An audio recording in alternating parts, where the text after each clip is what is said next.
it on? Cool? Good? All right. Okay, so how's everyone doing? Everyone's doing good. So I did some shopping. So this is from Tarathi, right here. I got something for me and something for my wife. You see? She's looking and she's like, he's never bought me anything. But you can get this, like I said, at the Bissouk, right across the theater. This right here from Tarathi. And Sirdawiya has these beautiful kafiyas. There's a lot of names that it goes by, but this is a beautiful design. I really like that right there, this nice design. I love it. It's amazing. And the best part about these is that all of the proceeds will go to our brothers and sisters in Gaza. That's the best part about these. So make sure they're going to be open all day. So make sure to head over there and check them out. All right, we're going to go to our next panel discussion. And it's about social media. So, as global outrage over Israel's actions in Gaza grows, major tech platforms have increasingly moved to suppress pro-Palestinian voices, shadow ban dissent, and shape public perception through the OPAC algorithms and content moderation policies. This panel explores how social media and tech giants have become gatekeepers of political discourse, limiting what we see, hear, and say, particularly when it challenges U.S. foreign policy or criticizes Israel. What are the implications for digital rights, movement organizing, and the future of public debate in an age of algorithmic control? And how do we resist? So here are our speakers. He is the developer and founder of Tech for Palestine, Tom Hall. He is the founder of UpScrolled, Issam Hijazi. And our moderator is the vice president of policy and programming at MPAC. Please welcome Tarin.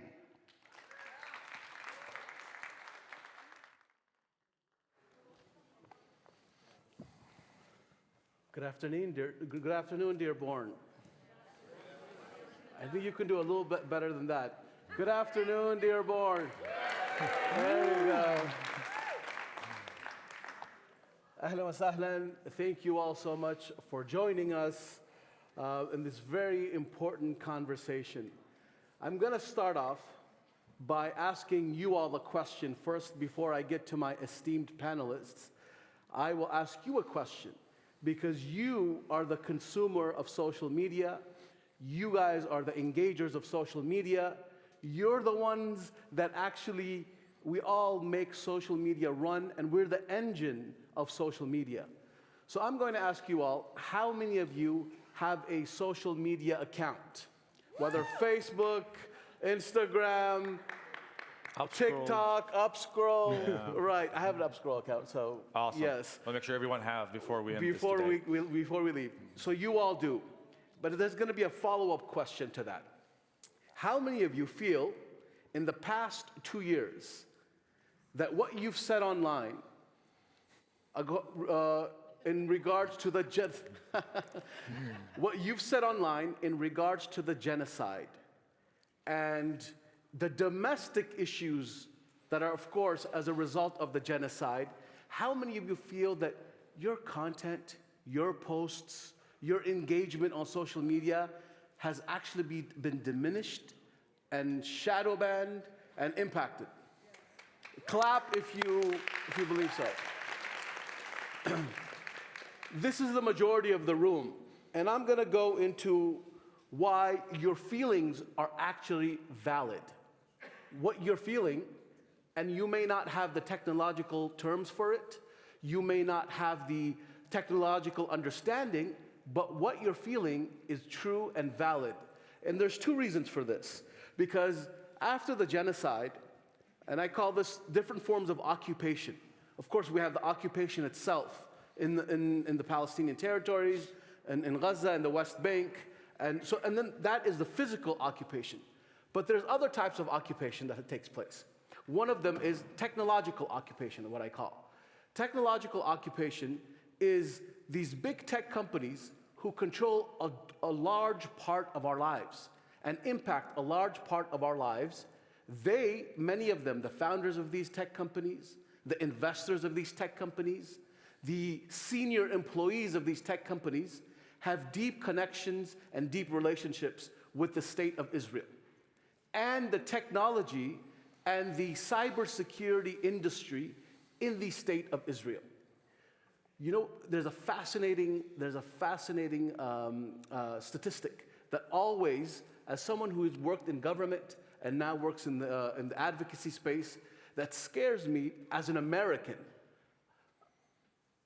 Upwards of 65% of the cybersecurity firms that deal with keeping our companies, our institutions safe from attack are actually based in Israel, in Tel Aviv. That's fascinating. And we ask this of members of Congress all the time.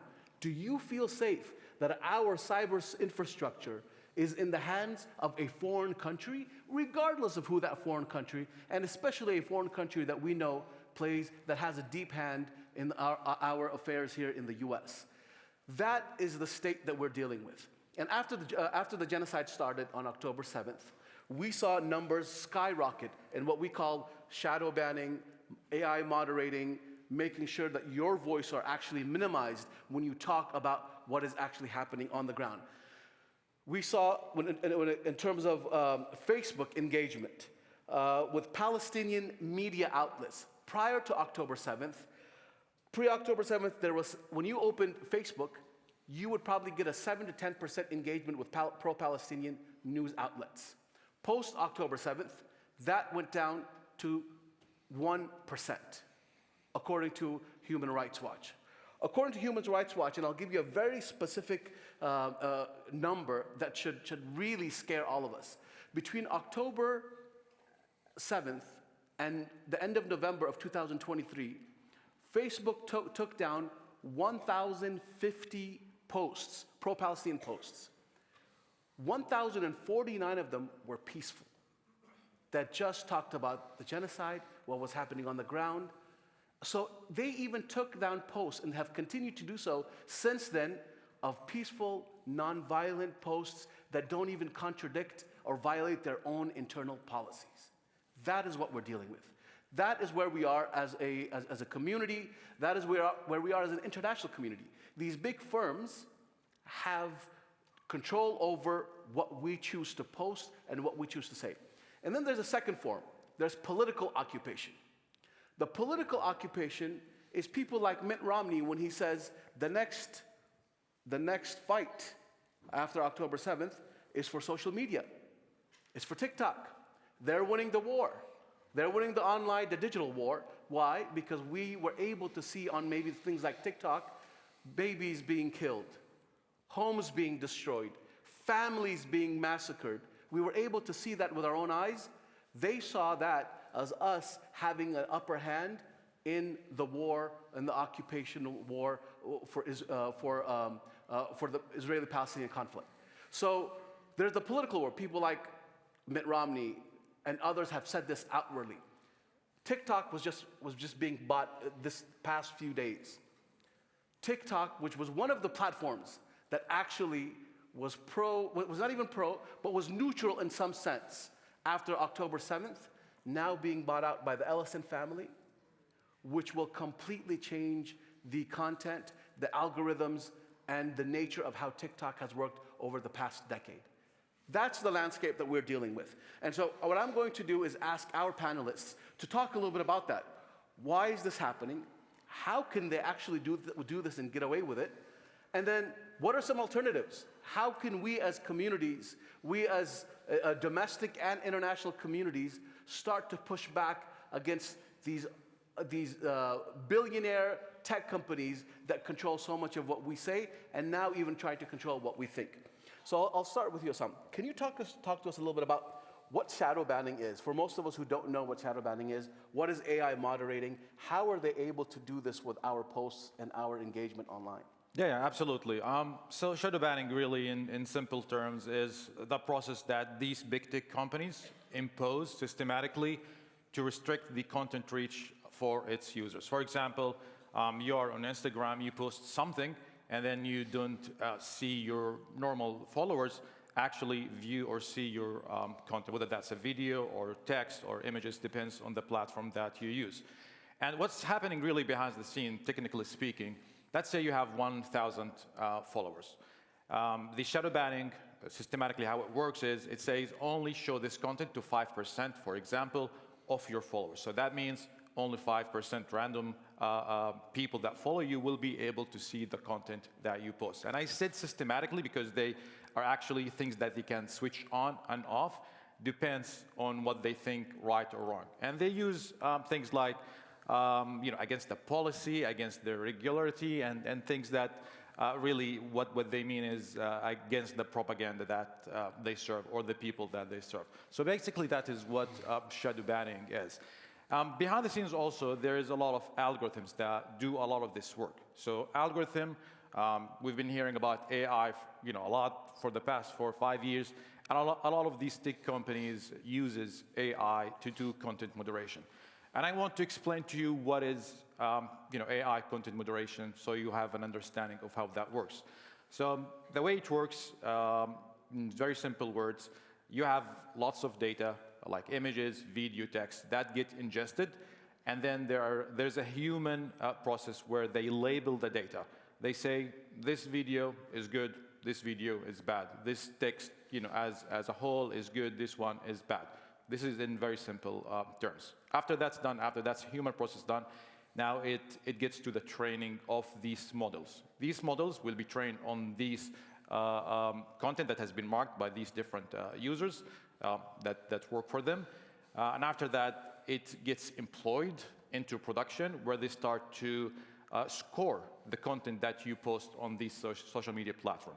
So, with Meta, they probably have labeled many of the pro-Palestinian content as bad. So these AI algorithms picks up any pro-Palestinian content automatically and label it as bad. So that comes automatic without having a human intervention to do that. And then even if it doesn't violate their own. Even if it doesn't. And this is where the bias happens, Harris. So the user who do the labeling for the content first before training the model itself could be biased by nature. They could be coming, for example, from IDF, and that's what they do. Could be coming from IOF. So these people deliberately would make and label this content as bad, so these machine learning algorithm would pick it up. And then Meta would come a year after, say, it's a bug, it's something error in the system, but what really happens is not really a bug.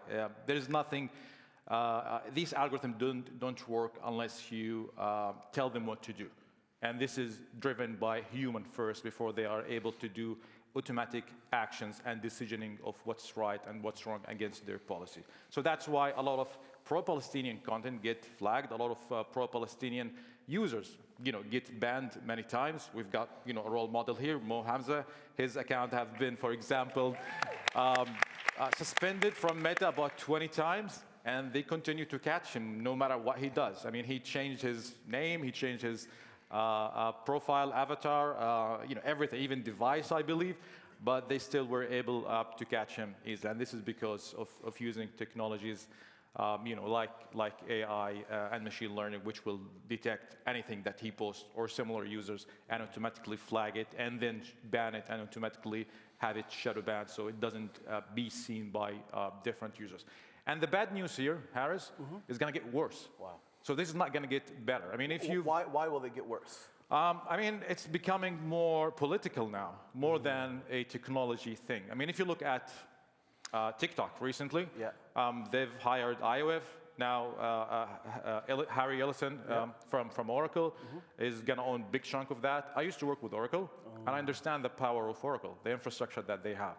And I don't know if you've seen a video yesterday or maybe today where Netanyahu been saying, telling people the importance of fighting, not only with drones and guns and bombs, but also using social media platforms. and the importance of the TikTok acquisition that is happening now, as well as X, as well as saying that Elon Musk is his friend, Israel friends. So that tells you something about the future, what's going to happen. Everybody's going to be shadow banned even more. Your content is going to be really within what they claim to be free speech. And yeah, and that's why it's going to get worse. Thank you for that, Issam. Tom, I want to start by a quote from Jonathan Greenblatt. How many of you know who Jonathan Greenblatt is? Okay. Jonathan Greenblatt is the CEO of the Anti-Defamation League, America's largest Jewish and pro-Israel group, where he was recorded in a gathering. It was a secret recording that came out where he said he believes that this is now a generational fight. Support for Israel is a generational fight. That it's about the college campuses and it's about social media. And that was what he was referring to, that the fight now must go away from the lobbying on the Hill. We've already occupied Congress. Now how do we move over to winning this battle? And you're the founder of Tech for Palestine. And can you tell us a little bit why you founded it and how you think companies like yours can actually be transformative in pushing back against this narrative? Yeah, thank you, Haris. So first of all, I want to say hi, Dearborn. I was actually born here, so my family moved away from Dearborn 50 years ago, so I'm dating myself. But he's absolutely right. It is largely social media. TikTok, in fact, 2 years ago, when October 7th happened, I was in the habit of scrolling TikTok for a couple hours before bed every night because I have no life. And, and I started seeing a lot of content about what was happening in Palestine. And I learned so much from these just brief TikToks, like, Sim Kern was here speaking yesterday, their videos, Katie Bogan, Guy Christensen, who's around here. A lot of these videos where people were just saying things I just had never heard before in my life growing up in America. So ethnocracy, Zionism, which, to be quite frank with you, I've been what they call chronically online for 30 years now. And I ran a discussion forum for 20 years, and I always understood Zionism to be a code word that white supremacists would use for Jews. Like, that was what I thought it was. So whenever anybody said Zionist, I just immediately discounted it. I'm like, oh, Nazi, And so when I first started learning from TikTok about Zionism and about it being a political ideology and about the history of the Nakba and the 67 occupation and on and on and on, I'm learning all of this in snippets from TikTok. And very quickly, of course, the government and everybody else is starting to say TikTok is pro-Hamas, and we've got to stop TikTok. I mean, there's too much propaganda on there, which was just actual facts about things. So to Issam's point earlier, last summer, TikTok hired a former IOF instructor to be the manager of hate speech on TikTok, which is... Can you repeat that again, please? Yeah, a former IOF instructor to be the manager of hate speech on TikTok. And this is, across all the platforms, this is what they do. There's constant conflation of anti-Zionism with anti-Semitism. And they say, and now you see legislation coming out saying, you have to, like Trump is telling companies, you're going to lose federal funding, or companies, organizations, NGOs, everything. You're going to lose funding unless you do a tougher job on anti-Semitism. And that is just the code word for anything that's, anti-Zionist. So I think I might have forgotten your question, but... No, how can platforms that like Tech for Palestine that you've created. Yeah. So let me first address the elephant in the room. In case anybody here has been following Tech for Palestine, you might have thought that Paul Bigger is the one who started Tech for Palestine, and you would be right. But I came on the day that it launched and have been on the management team and helping to build the incubator for the last 2 years now. So he told me, go ahead and call yourself founder.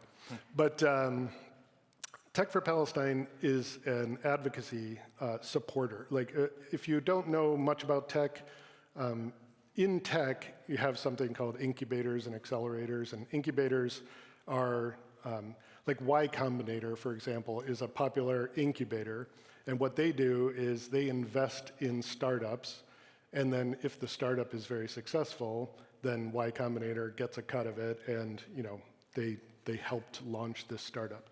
So we're doing the same thing for advocacy organizations for pro-Palestine stuff, except without all the equity. The vast majority of the projects that we support are nonprofit or not-for-profit, and if you have a project, an advocacy project, and you apply, we interview you, we offer mentorship, we have a big pool of volunteers we can help match to help build your project. We do marketing, social media outreach, all sorts of, we have connections throughout the ecosystem with all of the orgs like No Tech for Apartheid, No Azure for Apartheid, et cetera.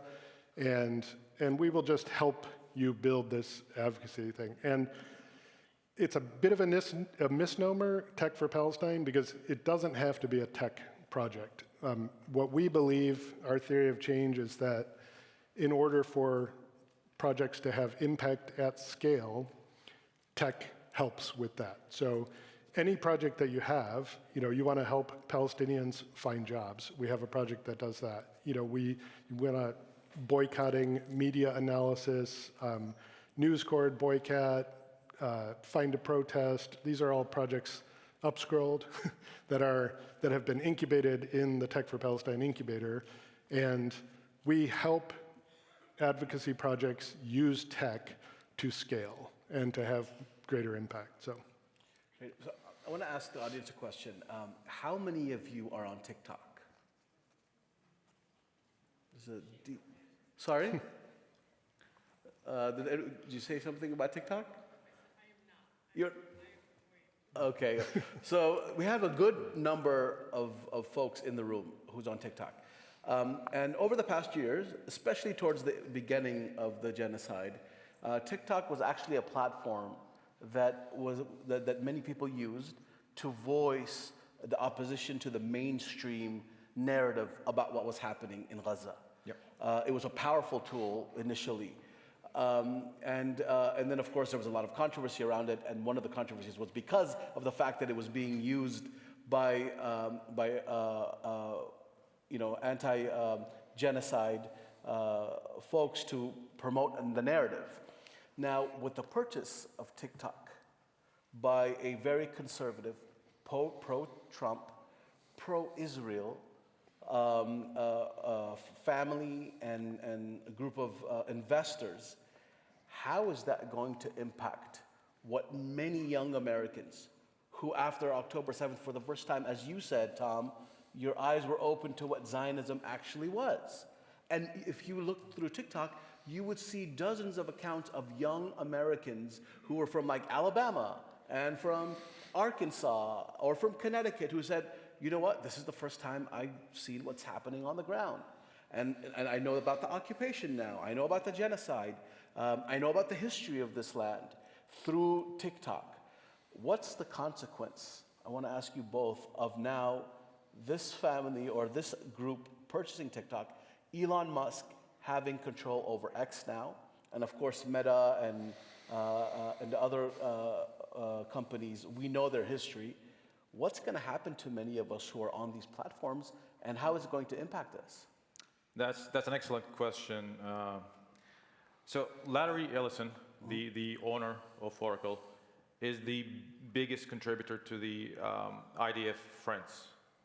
The Friends for IDF. Friends for IDF charity, right? Yeah, that's right. His last contribution was about 16 million, and that still used something. So if that person, who's friend with Benjamin Netanyahu and Israel in general, is going to own 80% of TikTok. Moving on. And if Netanyahu himself saying this today or yesterday, the importance of utilizing TikTok and X to spread their narrative, that tells you a lot of things. They understand the danger that TikTok has created, obviously, and social media in general, of reaching out to every person across the globe and making or showing the real face of Israel to the world. And now they want to control that, just like they controlled CNN, just like they control Fox News and all the other media outlets.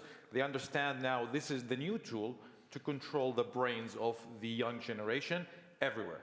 And they want to ensure that they send them messages that they want to brainwash the next generation and so on. So your question is, it's going to get even worse. So if we were talking about shadow banning, I think at some point we will not be able to speak out about anything that's pro-Palestinian or anything that goes against their propaganda in general. And this is just the beginning. I mean, we're just seeing the beginning of this control that they're going to start imposing. Tom, from your perspective, do you see it getting worse? Do you agree? Yeah, absolutely. It's definitely going to get worse. Sorry, everybody. I'm channeling Bassem now, but I think so. Haris, in the beginning, you were talking about the how closely aligned the Israeli tech system is with the U.S. tech system, and it's worse than anybody really knows or can imagine. There's something called Unit 8200 in Israel, which is their cybercrimes unit and intelligence unit, and they literally just funnel people to big tech in the U.S. So if you're on LinkedIn, the chief product officer of LinkedIn is former Unit 8200. If you're on Meta, like half of the executive team is former 8200. I mean, they don't even hide it. They'll put it on their LinkedIn profile. Like, you just have to usually scroll back a long way through their history, and then you'll see Israeli intelligence. So it's not going to get better. We need to build our own systems of where we can have freedom from those algorithms. And that's why we support UpScrolled, because it is a pro-Palestinian platform, which is just to say that, it's not suppressing or censoring Palestinian content.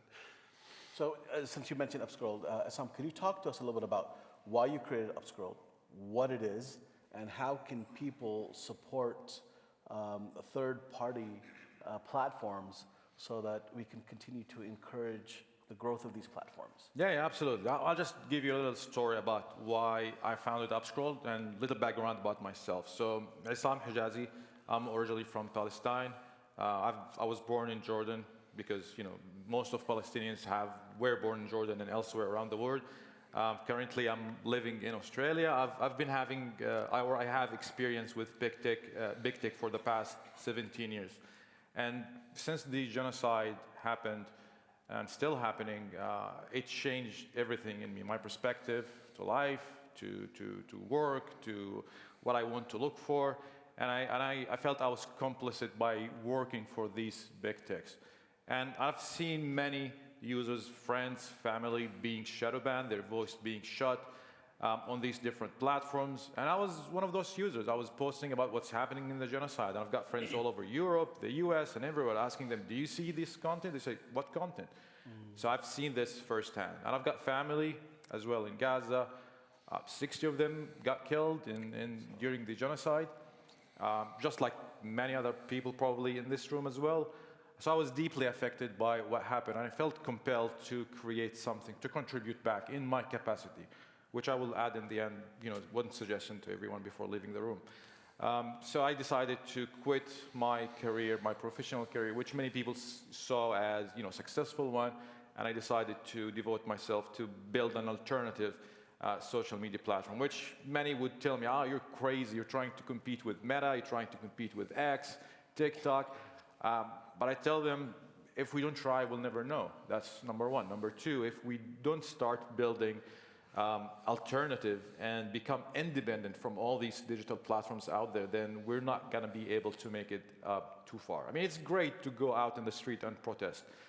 It's great to gather and talk and share and all that. But if we don't become independent, digitally speaking, with platforms, with products, and then help one another to grow these platforms, we will not be able to get far. And the reason for this, all these big tech, all these politicians talk money, they talk power, they talk about control. And we're helping them by using these other platforms. We're profiting them. We're generating money for them. We're making them more powerful every day, whether that we're by using or scrolling on TikTok or Instagram and so on. So long story short, I said, let's create the platform. So I dedicated myself building the platform last year. We've launched UpScrolled about a couple of months ago. To those who doesn't know UpScrolled, it's a social media platform similar to Instagram, similar to X, and very soon similar to TikTok, because I know people love to scroll through videos. So you'll have similar functionalities in terms of sharing, following people, building audience, editing videos and having stories, messaging internally, DM and all that. So all these functionalities are within the platform itself. There are tens and tens of thousands joining the platform monthly. I've been surprised, to be honest with you, when we launched the platform. The second day, we're starting to see hundreds, thousands, tens of thousands, 20, 30, increasing on because we know people are looking for an alternative. They're sick and tired of being shadow banned. They understand the pain of posting and not having their content or voice being reached on other platforms. So this is basically what UpScrolled is. Good.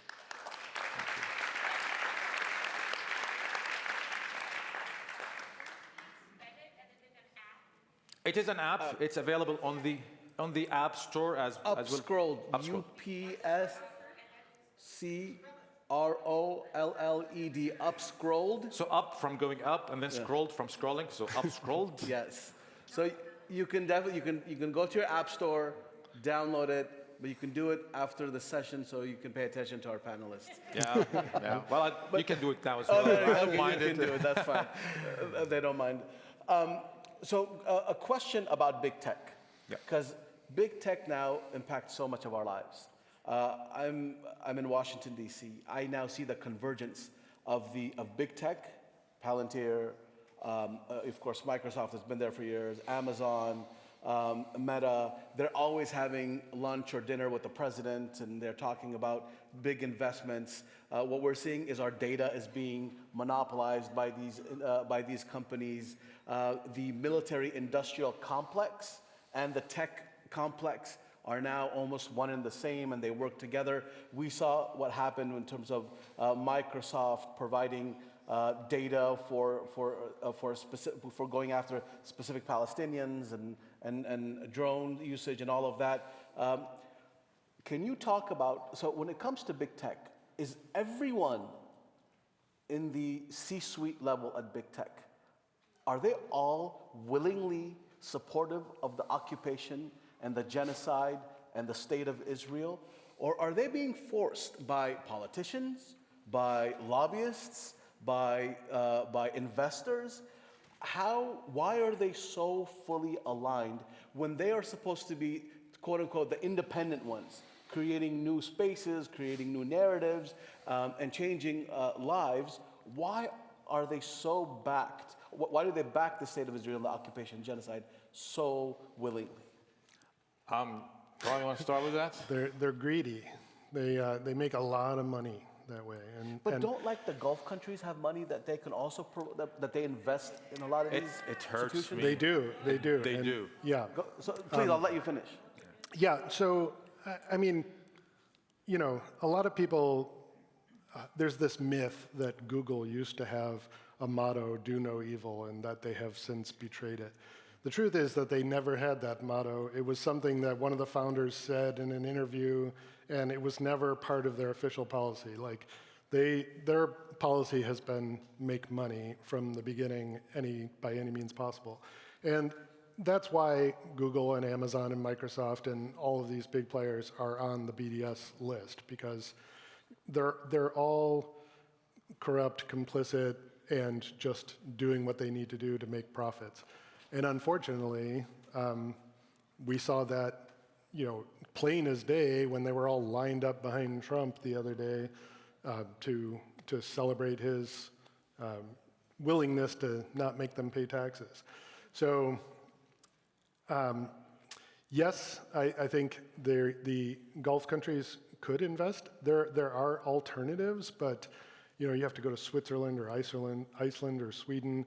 They have alternatives to these cloud companies, but all of them combined are 0.1% of the cloud capacity out there. Everything else is Amazon, Google, and Microsoft. And to the point of their leadership being so pro-Israel and pro-genocide, I know that they're driven by greed and they're driven by money, but money can also be made on the other side, right? Like there is money in different places and spaces. Who is pushing them, right? For those average Americans who don't know the tech sector well, is it lobbyists? Is it the state of Israel? It is. It's definitely the state of Israel. I mean, I think everybody saw Elon Musk came out and said something marginally anti-Israel on his platform, and they flew him to Israel and they gave him the birthright tour, and he came back and banned from the river to the sea, Palestine will be free from his platform, and he's supposed to be the champion of free speech. So there's certainly that influence. Okay, Tom, you said something pains you. Yeah, I mean, I'll start with that. I'll come to that. But Okay. yeah, I mean, lobbying. They do a lot of lobbying, and they're very structured in doing that. Okay. They know where to go. They know who to speak with. They've got organization which know where to put the money in, and people who are greedy, willing to take the money and then do actions accordingly.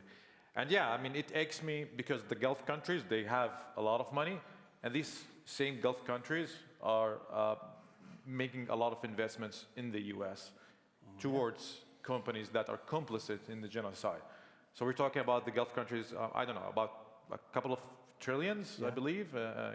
When Trump went to Saudi and Qatar, there you go. I mean, this money, not all of it. I mean, give few billions to Arabs, Middle Eastern, Muslims, Christians in that region's entrepreneurs, and you will see them flourish. But they rather have this money invested elsewhere. And this tells you another thing: complicity. They're complicit in the genocide, and we all know that. I mean, I was born in Jordan. I know how the government works there. I know how the government works in the Middle East.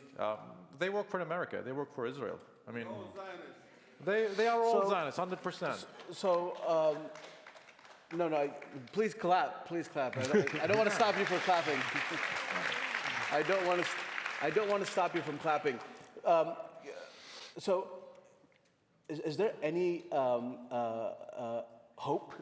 I'm going to be Mehdi tonight, and you can be Basim. Is there any hope? So, we heard just a couple of days ago that Microsoft banned the state of Israel from using some of its services that was spying directly on Palestinians in the West Bank and in Gaza. Is there hope? Is there a public outrage if we organize, if communities organize, if we push back and we do boycotts and we talk to Congress and we talk to our representatives and we start to structure and lobby, maybe not with the same resources yet, but eventually get to there, because the American public perception has also shifted, right? For the first time, over 50% of Americans are siding with the Palestinian struggle than they are with Israelis. Is there any hope in a lot of these conversations? Can we organize? I think I'm going to be Bassem Youssef, a little bit pessimistic here. It requires a lot of work. Okay. And these people only understand money. So once we stop funding or making profit for them, then things will start changing. Unless that happens, it's gonna be completely difficult. I mean, they give us, some hope, like Microsoft. They're not doing this minor, and then we're happy because the UN said, oh, we recognize the state of Palestine. I mean, what does that mean? I mean, end the genocide, that's when you will have our respect. That's giving us wars and having people continue to be killed every single day, as we speak now, that doesn't solve the problem. I mean, we shouldn't be happy or hopeful so much when we, hear the UN or some politicians say, oh, we recognize this. I mean, who the fuck cares about what you say? We recognize Palestine since 1948 and before that. Right. So we all should be thinking strategically and cutting ties with these companies actually boycotting them, uninstalling their apps, and showing them that we really have power and we don't need you anymore. And before ending this, I just want to add one thing. I think each one of us has certain skills, and each one of us should be employing the skills that we have towards, free Palestine in a way. I mean, some of us are great in tech, some of us are great in music, some of us are great in journalism, and so on and so forth. So I believe everyone should be starting creating their own alternatives, and each one of us starting supporting one another, because that's the way forward. That's how they do it, and that's how we can only do it. When I say they, I mean Zionists. They became powerful because they're helping one another, and they became so big. And we became weaker because we're not. We only can become stronger once we become one and helping each other. Tom, I'll ask you that as well. Is there any hope for the sector? And also, what can folks do? As Issam just mentioned, of course, making sure that we're empowering each other, investing in each other. But is there hope from where you sit in terms of this engagement and moving forward? Yeah, so since Issam is channeling Bassem now, I guess I'll be Mehdi. Good. Everybody subscribe to Zeteo, by the way. Yes, but I think that it's really important to understand that a lot of the change, like even this Microsoft thing that you referenced, with they're not going to sell certain services to Unit 8200 anymore, that came pushed from within. So there's an organization called No Azure for Apartheid, works within Microsoft to push for these changes. And then there's No Tech for Apartheid, which is Amazon associated. There's No Apples for Apartheid or No Apples for Genocide. And there's all of these tech organizations, but they don't have enough people. They have 100,000 employees and maybe 20 people in these organizations, and it's ridiculous. And after 30 years in tech, I can tell you that this is just because there's way too much money for these people to put their jobs on the line. They're getting paid $200,000, $300,000, $400,000 a year. They don't want to push the envelope. So we need people in tech to start speaking up and being more active. That's one thing. The second thing, yeah, you can clap for that. Thank you. The second thing is LinkedIn, of all places. 2 years ago, when I first discovered Tech for Palestine was starting up and I joined, the main reason that I joined is because Paul Bigger, who founded it, he wrote a blog post called I Can't Sleep about the horror of the genocide. And he is this, Silicon Valley entrepreneur who started a multi-billion-dollar company, and he's got some cred in Silicon Valley, and he writes this blog post that just calls out venture capitalists by name and says, you people are complicit in genocide, I'm not gonna ever do business with you again, et cetera, et cetera. And the very first thing, of course, that the CEO of the company he co-founded did was to oust him from the board and announce it publicly on LinkedIn that he was being ousted from the board. And immediately, that post on LinkedIn started getting flooded by Zionists in the professional community under their real names, lauding the company for taking this action against Paul. And that was the first time that I realized, if I want to speak, truth about what is happening, and I want people to listen to me, and I want to put my money where my mouth is, I'm going to do it on LinkedIn. And previously it was just a professional network. I just went on there to connect with people I worked with. I didn't really care about LinkedIn. I never posted there. But now I post there regularly. I've grown 4,000 connections in the last 2 years. So are you telling us not to post our food pics on Instagram and Yeah. go to LinkedIn? Go to LinkedIn. I mean, because the thing about LinkedIn is there is content suppression there, but there's less of it because you're there with your real name, you're with your real company, with your real, and they make their money from your participation on LinkedIn, and so if they do suppress content, don't get me wrong. I mean, they ban people for no reason. Mondoweiss, their page was banned in early 2024 for no reason and will never be returned. And inside sources suggest that it was a campaign internal to LinkedIn to make sure that page was never allowed to be on there again. But it's a place where you can go, and unlike Instagram and unlike Facebook, you're not going to get channeled into like some niche corner where nobody ever sees what you write. Like, Great. That's Cool. great. But I just really want them to. I've got 2 profiles on LinkedIn, and I've tried for like 5 years to combine these profiles. I cannot do it. I just need help with that. But no, thank you, gentlemen. Thank you so much. Can we give a round of applause to the gentleman here? I think we all know how important tech is in all of our lives. It impacts every single one of us. Our freedom of expression, our data, our privacy, what we post, how we communicate with each other, it's all related to tech. And I think the lesson that we can learn from today, number one, is we need to be informed. We really need to be informed about what we're using, how we're using these platforms, and the potential alternatives for these platforms. I think that's the number one thing, is continue having these conversations and making sure that not only you, but your kids as well. I mean, our kids are on all of these platforms, and how do they engage with these platforms? That's the first thing. The second thing is support our own. That is a key lesson learned. If we're not supporting our own, if we're not supporting our own platforms, then those platforms will continue to shine, those platforms will continue to win. And number 3, organize. We organize, hopefully, around government engagement. We organize on protests and advocacy. We need to now think about organizing around tech. We have so much Muslim, Arab, South Asian tech leaders in Silicon Valley, in Washington, around the country. So many Arab American associations for tech and different organizations.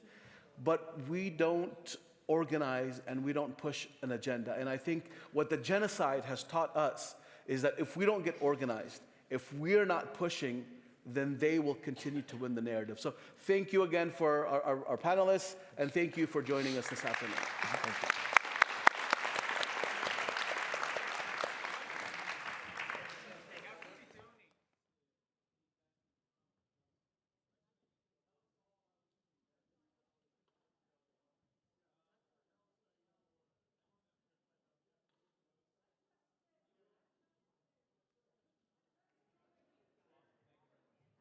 All right. Just a heads up, we're going to take a quick lunch break. Everyone, make sure, like I said, the Bissouk right across the theater. Check it out. Everyone's like, is this sister over there or something? No, I just really, really like what they're doing over there. So we're going to take a quick break. Be back here right around 2 o'clock for the second half of the 145. Please have everybody in their seats for the second half of the panel discussions. All right, we'll see you in a bit.